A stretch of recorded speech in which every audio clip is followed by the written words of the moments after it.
Assalamualaikum warahmatullahi wabarakatuh. Salam dan bahagia. Salam guru penggerak. Saya Rika Darmayanti, CGP Angkatan 7 dengan fasilitator Umi Masrurah dan pengajar praktik Eli Marlina. Apa yang Anda percaya tentang murid dan pembelajaran di kelas sebelum Anda mempelajari modul 1.1? Yang pertama adalah pembelajaran berpusat pada guru.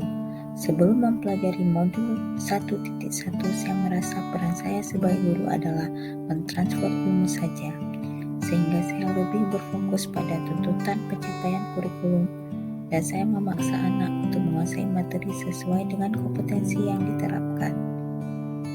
Di sini saya merasa lelah setiap kali mengajar karena saya lebih dominan dengan metode ceramah, fokus pada target kurikulum, dan memberikan tugas tepat waktu. Yang kedua, peserta didik kurang aktif dan kurang motivasi belajar.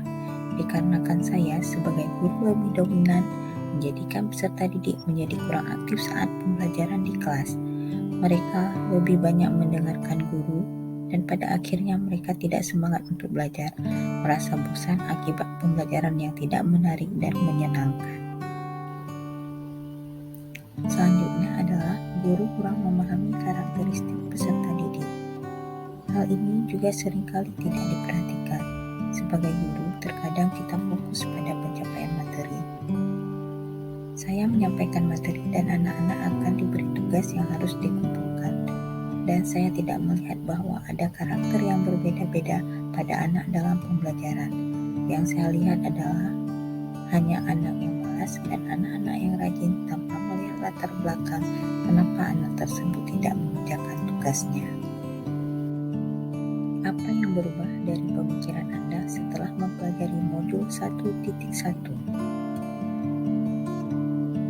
Saya menyadari kesalahan saya bahwa seharusnya saya memberikan peserta didik kebebasan dalam pembelajaran dan menjadikan mereka aktif dalam pembelajaran yang telah dirancang dan menyesuaikan dengan karakteristik belajar murid, dan mereka juga dapat menyelesaikan tugas sesuai dengan minat, bakat, dan kreativitasnya.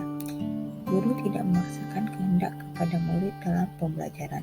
Justru, guru menuntun segala kodrat yang ada pada anak agar dapat memperbaiki tumbuhnya kekuatan kodrat anak. Yang harus saya lakukan yang pertama adalah menghargai setiap karakteristik belajar peserta didik. Setiap siswa mempunyai karakteristik yang berbeda-beda, baik kemampuan, minat, dan bakatnya.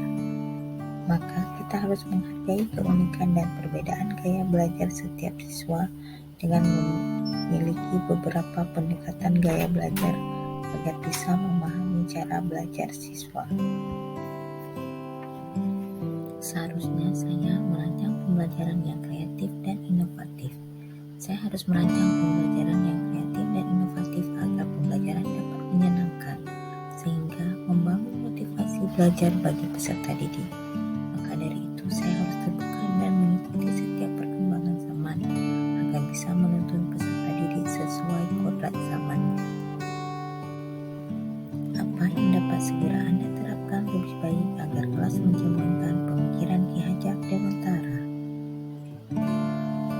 Yang akan saya terapkan adalah pembelajaran yang berpusat pada murid, menerapkan konsep merdeka belajar, menuntun segala kodrat pada anak, dan merancang pembelajaran kreatif dan inovatif.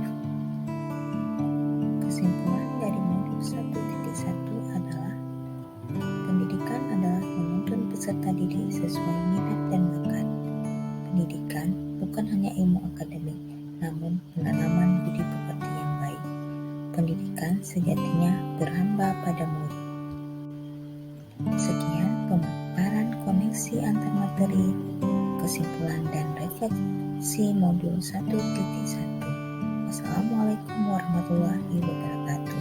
Salam bahagia, salam guru penggerak. Terima kasih.